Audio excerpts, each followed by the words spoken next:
CI Kitchen is brought to you by Harvest Market.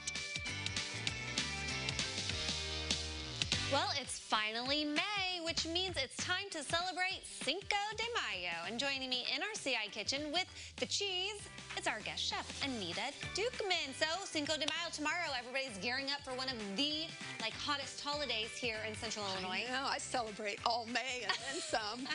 Well, when there's cheese involved and Mexican food, it's easy to celebrate all year round. It is. When you think Mexican food, what do you think of, Heather? Definitely chips and salsa and queso.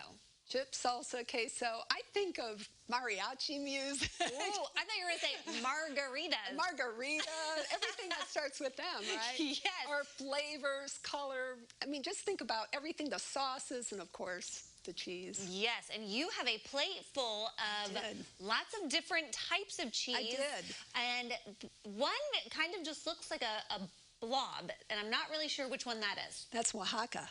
This one? Yes. Yeah. There's all these different cheeses. You know, I love to grocery shop, and around Champaign-Urbana, we have all these great ethnic stores. Yes. Well, there's one that's really fun in Urbana, and it's El Progreso, and that's where I got these cheeses. It's on Cunningham, and it's a great, fun place. So do take your kids, your teens, your husband, have fun there. So these tell are me the about cheeses those. I got there. Okay. The first one is the Oaxaca.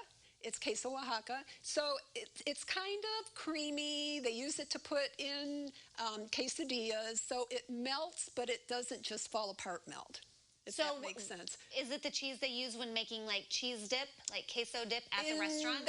It's more for the filling for for quesadillas. Okay. Okay. The next one is what was it? This one is the Chihuahua. Ooh, does it bark at you? Well, all these are named from the area in Mexico where they came from. Okay. Okay. Then you've got queso blanco. And then that's probably the one for cheese dip. It's the crumbly kind. Okay. Nope, I guess not. And well, you can use these. This is sharper, more like a cheddar.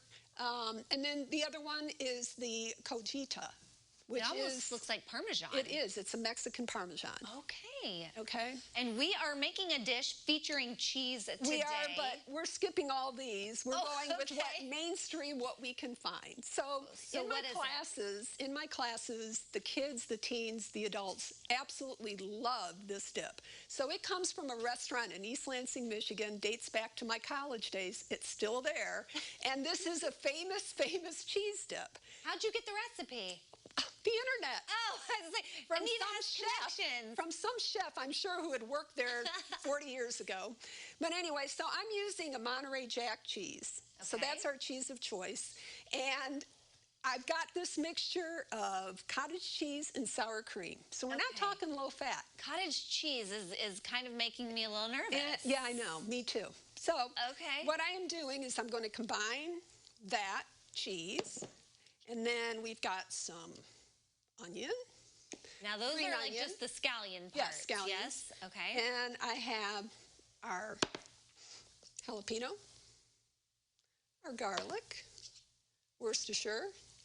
Did I lose you yet? Not yet. Okay. I'm with you. I've got cumin. And then this is their special spice. Okay, what is that? And what it is Lipton onion soup that you sift through and you just want the powdery stuff. Oh, okay. Okay. Now, we saw in the graphic Worcestershire sauce. Is that a secret ingredient? Yeah, it is. That was this. No, the secret ingredient actually was that powdered. Okay. Took a long time for people to figure that one out, from what I understand. So it's just a mixture. I'm going to combine all that. And honestly, this tastes better if it sits overnight. But when I make this with my class, it doesn't sit overnight. I bet not. Is this a dish or a dip served hot or cold? Well, it can be both. As you can see, it makes a lot. So you can have the recipe, so you don't have to make as much. Or you can be really creative and use it as a filling for enchiladas. And we're going to actually use it in some enchiladas today because we're making queso enchiladas using that dip. Okay, we're going to let you keep getting it all melded together and mixed up. And in the meantime, we'll have Anita's recipes that are on her website, on our website, CILiving.tv, and we'll have the big reveal coming up.